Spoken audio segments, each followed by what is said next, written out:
All right, good evening. I'm 5 News Chief Meteorologist Matt Standridge. We have storm chances tonight as a big complex comes in from Oklahoma and Texas and even parts of Kansas too. We have tornado watches extending from the Oklahoma-Kansas state line all the way south through Dallas and Fort Worth. That's just red color.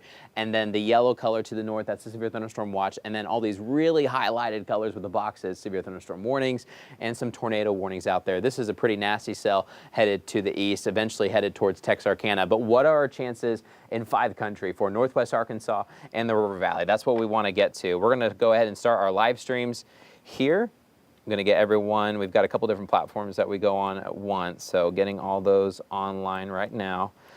We've got a fairly nice evening out there. It's kind of getting cloudy though in the River Valley. In fact, really cloudy in Fort Smith and Roland and Sallisaw, Poteau even too. And that's impacting our storm chances tonight, so we want to get to those. All right, so I think we are good to go. Working on a new setup here, so bear with us. Okay, so storms to the west. Lots of activity. There are 2 main complexes to watch right now. There's this massive storm. This is one single storm. It has multiple circulations on it now, multiple hail cores. This one is a beast. It looks like it's starting to split on the north end and a new cell's trying to develop. We'll have to see how that goes. We've also been watching some storms come out of Oklahoma City. These are weakening as they approach LeFlore County right now. That is some good news. That's a good sign. We'll talk about why it's doing that right now and how that may impact our weather tonight. And then this major complex coming in closer to the low pressure system is our main threat. Not necessarily these storms because they're going to be probably a little bit too far south. They'll be south of Mena towards Texarkana and then maybe even Waco, Texas or so, mainly east of Dallas and south of Dallas. But these are our main threats back off towards the west. Let's zoom in a little bit closer, talk about what's going on here. So we'll start with this storm off towards the south. Lots of lightning on it. It was dropping baseball-sized hail right through Fort Sill and Lawton, and now is about to cross the Red River closer, eventually to Durant and Denison once it moves a little bit farther east. But a new cell is forming on the eastern side, and we have more storms off towards the east too. But this complex is weakening because of clouds. See all these clouds? That's this gray color showing up on the map. They now reach all the way, well, basically Lake Ouachita, which is about here. Hot Springs, we're getting the clouds now too. These clouds are from this storm itself, just this storm.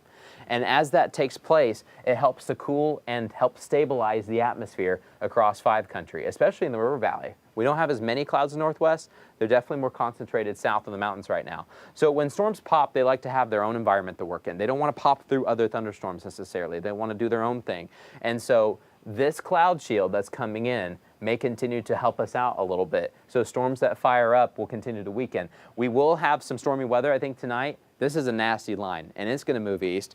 But once it gets into our environment, it will also weaken over time. The severe threats, the biggest ones, are to our west, not for 5 country. But we want to show you a couple of different things. Another reason why the storms are stronger west is we're closer to the upper level feature in the atmosphere. You got to have support at the ground. You have to have support up where the airplanes fly to help produce a healthy thunderstorm. We've got all those ingredients back west. In Arkansas, we've got some support on the ground, but we don't have as much support up in the atmosphere.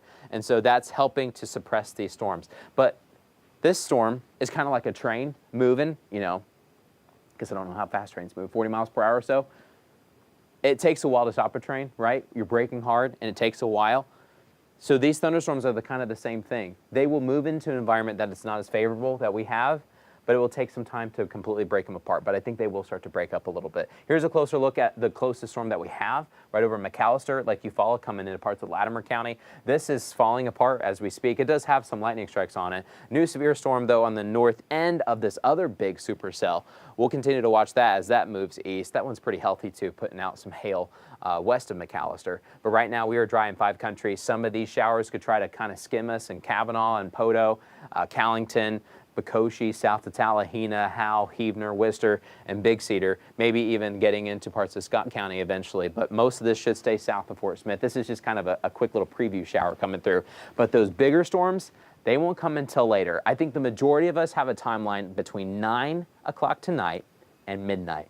After midnight, we may still have some storms, but they will be breaking up. And there could be some leftover showers for a couple hours. But I think the severe threat should mainly be done by about midnight. We'll give you updates if things do change. This is the latest thinking, especially with that cloud shield coming in. And then after midnight, we'll talk about more standard storm chances for central Arkansas, but they'll continue to weaken over time.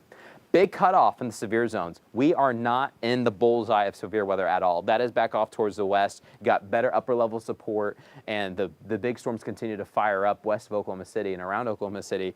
But as they move eastbound into that cloud shield and into a less favorable atmosphere, they will weaken, take some time to weaken, so that's why we still have a level 2 threat across parts of the River Valley.